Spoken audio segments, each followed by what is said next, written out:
So I have Landon Copeland on the line. Landon, you're calling from Washington, D.C., from the DC Gulag, we call it. And Yes. yeah, thanks for calling in. Tell us a little bit about yourself.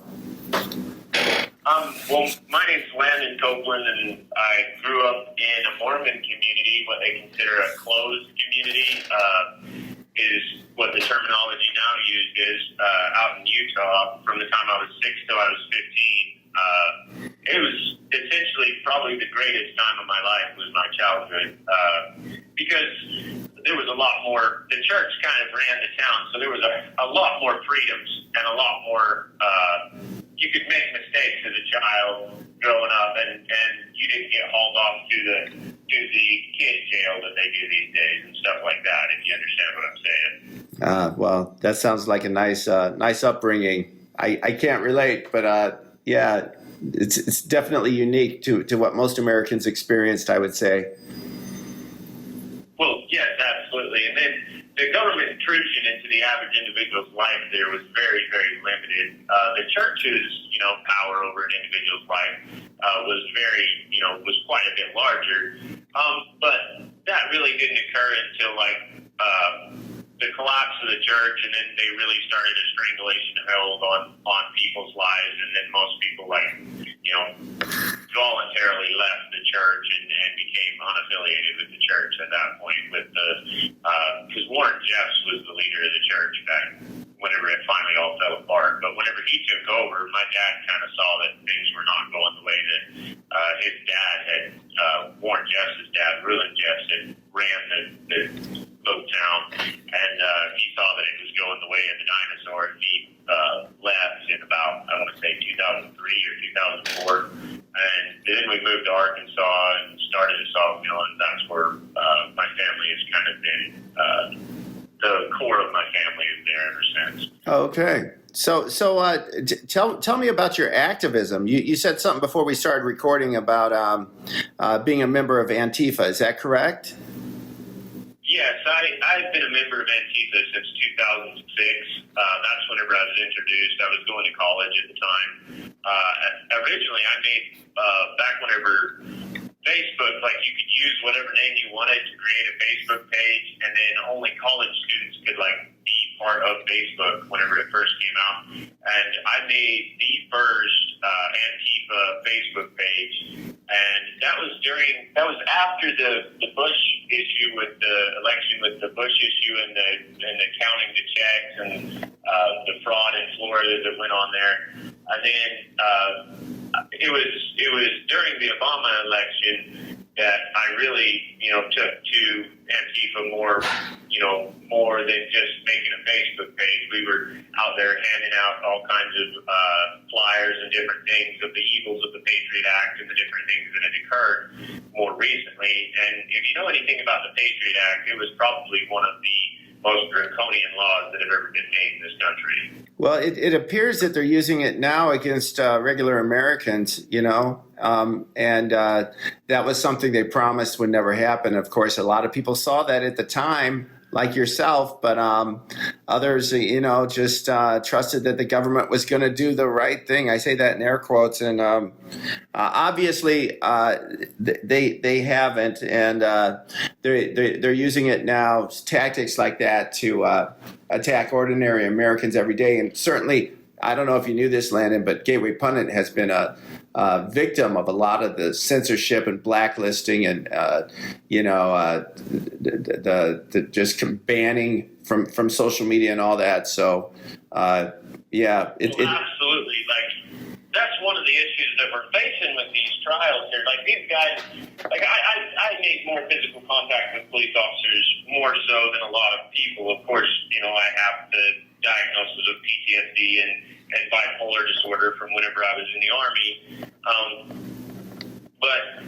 And that kind of helped me with my length sentence not being so lengthy. But of course, I really didn't give any interviews up until, because my attorney told me to stop giving interviews because he really felt like that the biggest thing that they were going to go after were people that were more outspoken about this thing. Well, here we are at the end of it, and the guys that are getting the longest sentences are the people that are being more outspoken. I mean, anybody that looks at the election knows that it was unconstitutional to begin with. You can't just all of a sudden decide to change the rules of the game halfway through the game. And then the voter fraud hearings that were held by Senator Ron Johnson, I mean, literally, you don't even report voter fraud to the FBI, so why would the FBI have any significant, instances of voter fraud being reported to them? Like, it just doesn't. Whenever you actually look at what's being pushed down our throats, I mean, this is the most important issue of our time is voter fraud.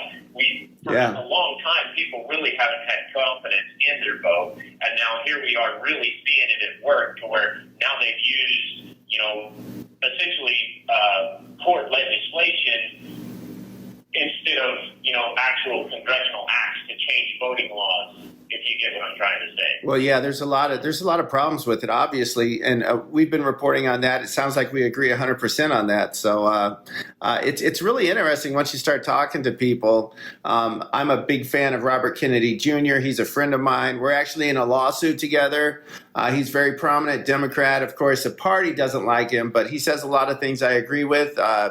And it's amazing once you start talking to people how much you agree on a lot of issues. Well, absolutely, and one of the things that I kind of wanted to get into here was the ideological pursuits of Antifa. We're really anti-government. We have been for a long time. The beginnings of Black Bloc was all the way back in the 2004 election. The Bush back in 2004, and I believe it was Al Gore versus Bush. Sure. But like I said, I was probably 16 or 17 then, so I'm not really, right, all the way up to date on my information there. And so that was your beginning of Black Bloc, and that was, due to the Patriot Act and due to the globalization the globalization cause that was being crammed down our throat, even by the right wing at the time, which was the Bush administration, which was, at this point, I really have come to the conclusion that Democrats and Republicans these days, the only difference is one of them believes in Jesus. So it's kind of taken us on a weird, where government is supporting government, rather than supporting the individual rights and sovereignty of the citizens. Sure.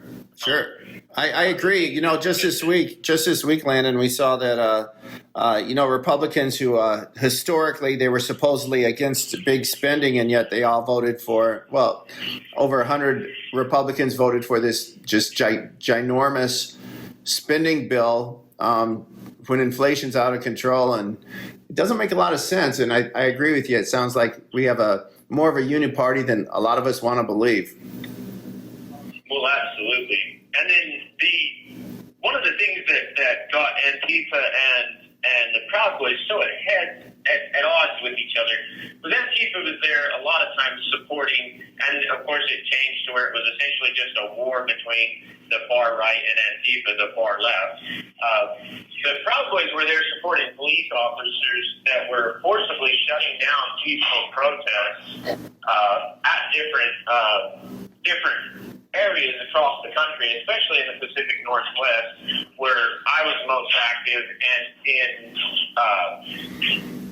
but of course I was active in Ferguson, Missouri too, whenever that went on. And the MO of the police at this point is the same MO that they used on the January 6ers, which is attack the people, and then whenever emotionalism takes over and people, are upset that they were attacked by their own officers, then now the officers use that and the government use that as an excuse to pursue everyone legally and, make arrests and everything like that. Sure. So this is not something, the police techniques of violence incitement is not something abnormal to me. Like whenever we went there that day, I think one of the reasons why. When you say you went there, you're talking about the U.S. Capitol on January 6th?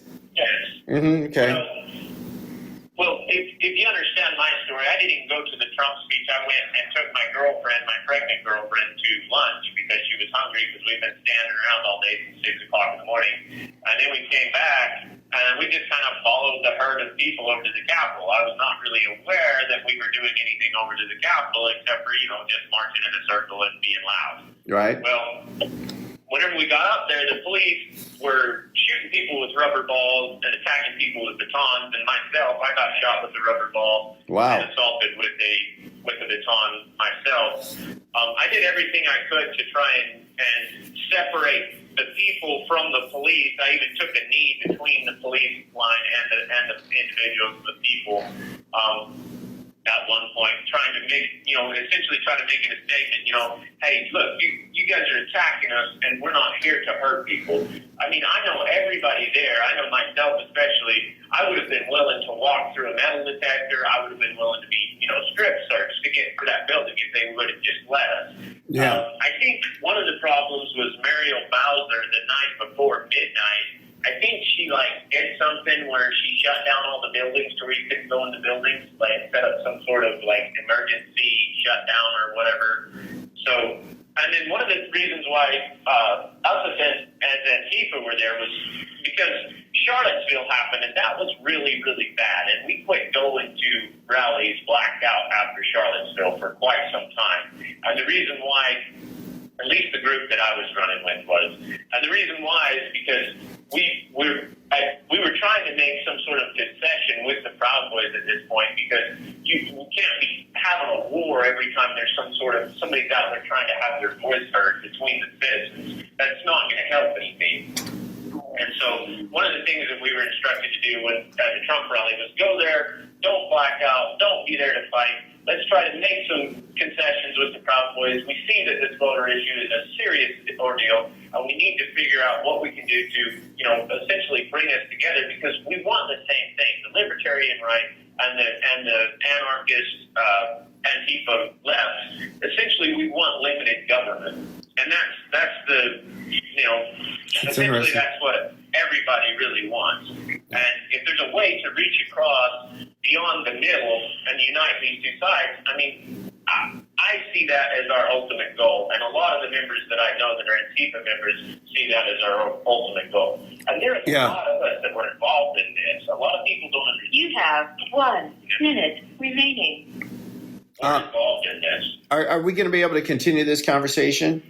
I hope. I can call you back, but I have to wait 15 minutes. Oh, okay. Well, that's fine. That's fine. We'll do that because I'm curious about the reason you went. I noticed, and we've reported on some other Antifa people who were there. A couple got arrested and released, and but that's really interesting. I want to hear more about that day and what brought you there, and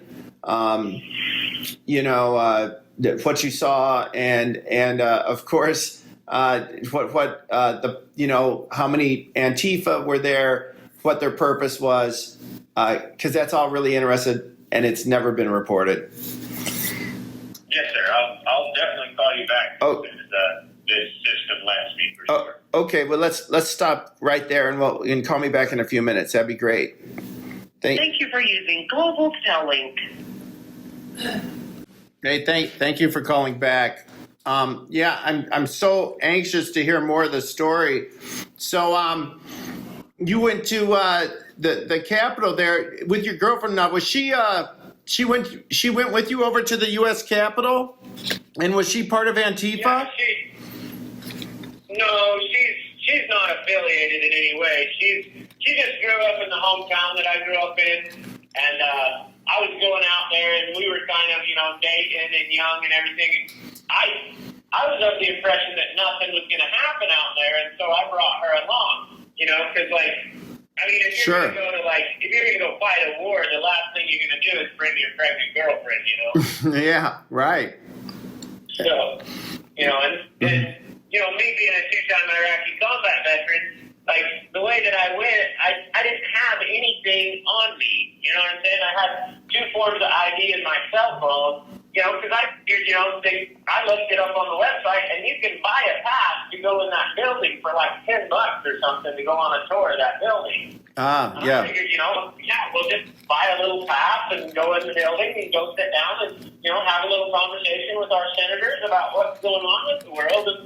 And then we got up there and the cops just started essentially doing what they do at every other political rally with Black Lives Matter, with anything that was the old Black Bloc back in 2004, the Anti-World Trade Organization, globalization, riots that happened then. Right. It's their MO. Like they attack people that are protesting, that are peacefully protesting, or attempting to peacefully protest. And then, obviously if you've been attacked, you feel correct in defending yourself, which is, if you look at the Robin versus Hardaway case, which was all the way back in 1773, where a Native American girl was taken as a slave, and then she escaped, and then they came after her, and her people fought back and killed officers and everything, and killed, military members, the army that were trying to arrest them and recapture them. Well, under the law, if you're born a free person, it don't matter, according to that ruling, if they're a member of law enforcement or not. If they're attacking you and you're born a free person, you have the right to self-defense. Oh, there you go. But yeah. Well, anyway. Tell me about that day. Were you familiar with other Antifa activists who were there? Yes, absolutely. Well, I don't want to go into any names or anything like this because, and technically, because I've come out as Antifa, I can't even really socialize with those other members really anymore. Essentially, I'm announcing my retirement by saying that I'm an Antifa member because you get into some really risky things when you're like a professional political activist. And especially if you're going to events like Blacked Out and some of the violence that has happened at some of these events and stuff, I don't want to endanger their well-being. Okay. Yeah, there was meetings beforehand. There was text messages. There was Facebook messages. There was all kinds of stuff. But I was fortunate enough that the Facebook page that I had was taken down for hate speech or something like that before Uncle Sam really was able to delve into my Facebook page too much. Okay. So, there was a lot of talk, phone calls, different things between members that I knew that were going there. And the pre-meeting, there was approximately 250 of us that were at the pre-meeting. Was that an online meeting? Or was that? No, that was an in-person meeting. Where was that? In Alexandria, Virginia. Like the night before, a couple nights before? What happened? Yeah, that's crazy. Absolutely. Just exactly what you saw the Proud Boys do is exactly what happened with us. So exactly what they did, where they met at a parking garage and had their little conversation about hey, we're here to kind of protect the citizens. We're here to support Donald Trump. If you're not a Trump supporter and you're here to cause problems, please go somewhere else. You know what I'm saying? Yeah. And we actually think that this is a cause that's really, really a big deal in our country, and we need to, help and assist Trump supporters get their voice heard in this instance. So that's what the Antifa was there. That's what Antifa was there for. The folks that you were hanging out with. Yes, absolutely. That's what everyone was. Because we have local directors that kind of run things and stuff, and that was the instruction put out by the local directors. Now, did they tell people to dress as Trump supporters? No, that was something if you didn't want to dress any particular way, that was not of any concern with theirs. But as long as you didn't go blacked out, because we already knew from Charlottesville that the Proud Boys were hunting us real hard and heavy, and then some of the incidents that happened in the Pacific Northwest, we knew that the Proud Boys were hunting us real hard and heavy. And again, the idea was to try and meet with these people and make amends and try to talk things out while we were there. But the Proud Boys and the Oath Keepers, they came ready for war, And so we kind of took them back, we kind of took a step back away from it whenever we saw that. On January 6th, you felt like some were dressed as we saw the stag. They came ready to defend themselves. Let's say it like that. Well, yeah, and they were working security at some of the planned events. Certainly, that was well known. So, wow. Look, if you ask me, body armor, mace, even everything up to include a cudgel, those are what the government calls non-lethal weapons, okay? And non-lethal weapons technically are a self-defense weapon. Right? Sure. So, you can say that they came, as far as I saw, nobody brought firearms. Okay. Yeah. I didn't see that. That's not a reality in what I saw. Right. What I saw there that day was people were wearing non-lethal means of self-defense is what they brought. Right. So were the guys that there's video out there of you on January 6th. Of course, this is after the crowd reacted to the police. So that's really basically all we see right now. But were some of those guys, were you with them that day? Were they friends? A couple of the guys that were hanging out around you, or no? No. As I said before, we didn't go as a group to this thing. We just had a pre-meeting, and we said, hey, we're here to, some of us were hanging out a little bit together prior to the event, but I mean, not really. It's not like we went there all in one group together to be like, hey, this is what we do. And did you expect that the police would start firing on the crowds? Is that something you guys expected to happen?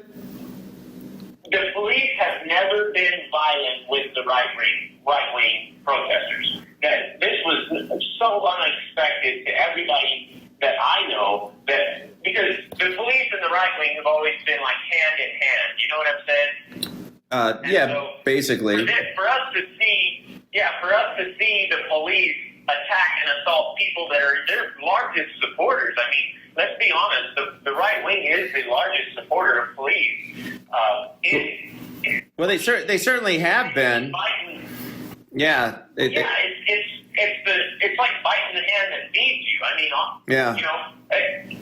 for us, it was really, really, kind of a relief to see it happen, because this is the same kind of stuff that they've been doing, in Milwaukee, in Ferguson, Missouri, like all through this whole thing, the Pacific Northwest, in Portland, and in Washington, and Spokane, and also in Seattle, whenever all the Black Lives Matter riots and stuff were supposedly going on. Mm-hmm. You know what I'm saying? Yeah. Whenever all the protesting was going on, this is the same MO that they used for the January 6th. This is the same MO that we've seen before. And so it was kind of a relief for us to see this happen, to understand that, holy cow, it's not just us that they're trying. This is a government thing where they literally incite the violence. They incite people into violence. They attack them, and then whenever emotionalism takes over, and property damage and everything happens because of the emotionalism involved, then now you have it deteriorate into this event. And for us to watch the same thing happen here was a huge relief to us. To understand, okay, now everybody understands who your enemy really is, because it ain't us. It's the people versus people. It ain't us versus the Proud Boys, and we've been trying to make this clear from the get-go. Yeah. We don't want to be your enemy, dude. Yeah. Hey, let me ask this. There's a couple questions before we run out of time. You had reportedly said that you saw maybe 100 people. Was that the morning of January 6th that you think were Antifa, or was that the night before? Yes, that's absolutely. The day, whenever we were there at like 6 o'clock in the morning, there was like 100 different people that I knew absolutely knew beyond a doubt were Antifa members. They weren't flying the flag or anything like that. They were known people from my Facebook, friends on my Facebook and on my social media. Now, is there any way that we can confirm that? We don't have to really. I don't know if my Facebook. Yeah. I don't know if my Facebook still exists, but you can go through and see all my friends list on Facebook, and then you just go find the people that like the Antifa groups and like the communist, groups and stuff Sure. like that. And you're going to start running into people that, are really, really active in a lot of these Yeah. anarcho-communist. Let me ask you this too. That John Sullivan, he's also from Utah. Now I know you were living in different places, but he had been at some other protests. He was arrested that day. Is that someone you know or have hung out with? You know who I'm talking about? I don't know John Sullivan. Yeah.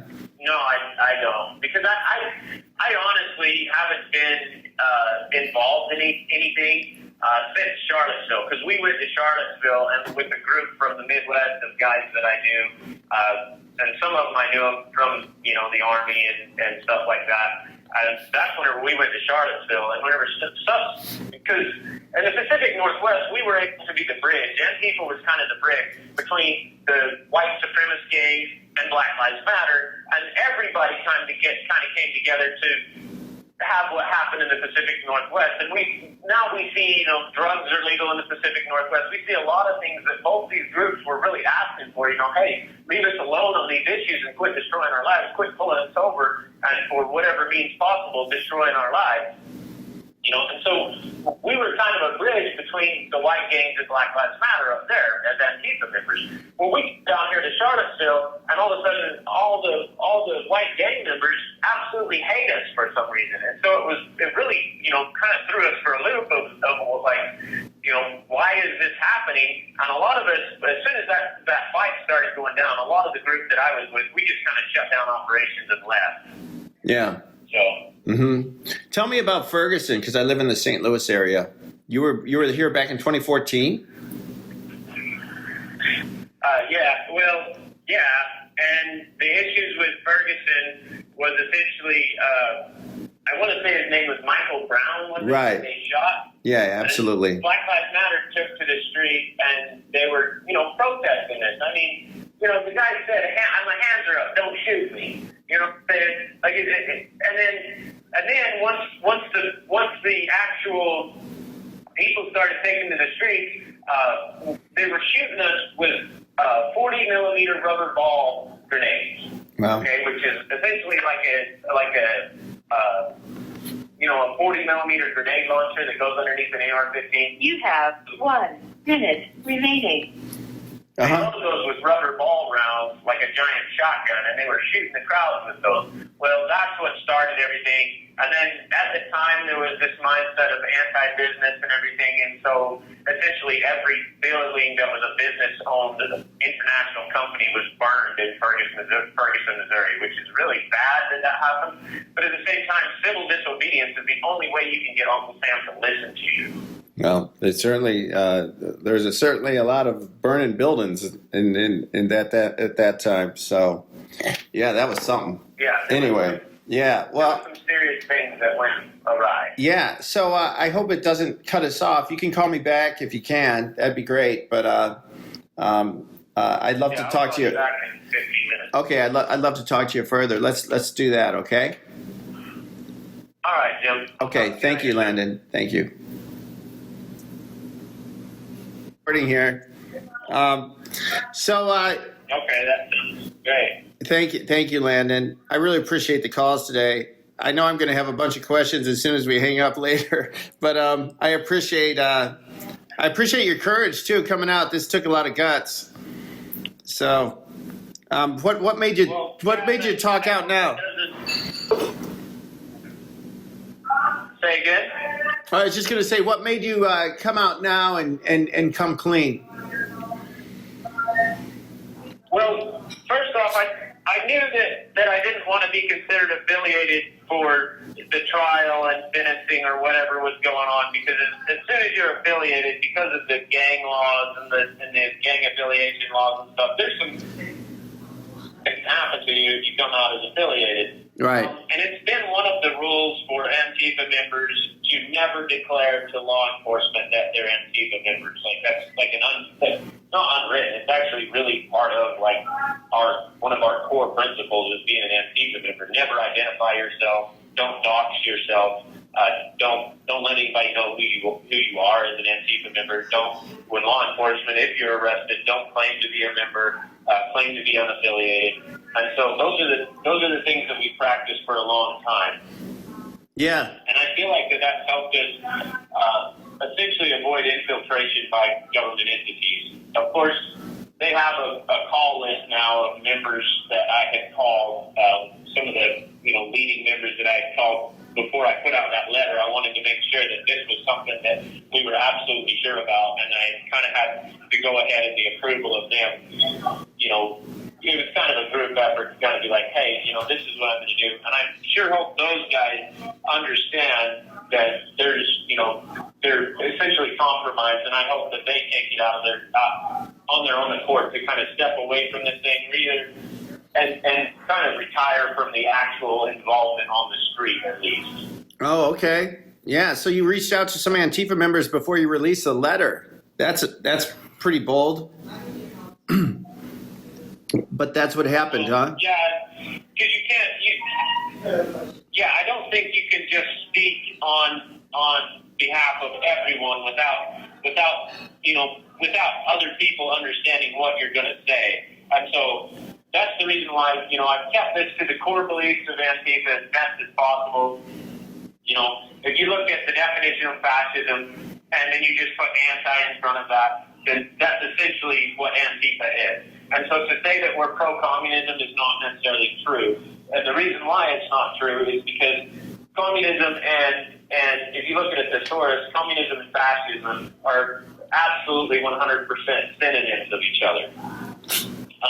How about that? More pro-anarchy, essentially. Yeah, I agree with you. There's a lot of similarities for sure. So, hey, let me ask you a couple questions. So, can you mention where that meeting was the night before? You said that there might have been about 200 people. It was planned and organized, obviously. Because of street cameras and stuff, I will not put that information out there, because that would identify individuals of this movement, and I'm not going to say where that took place. I will say it took place in Alexandria, Virginia, but I'm not going to say where. Oh, okay. And do you guys think that the FBI was putting assets or operatives inside your group before January 6th? Is there any concern about that? Honestly, I don't know. There's so much classified information out there these days that literally our presidents and our vice presidents, when they leave office, they can't even figure out how to put it where it's in a safe place. I mean, they're probably up there just drowning on classified documents. You know what I'm saying? Yeah. So to know whether it was some classified, something or other, happening in our group or anything like that, or the FBI planning people or anything, if it's possible to know. Yeah. Okay. Answer me this, Landon.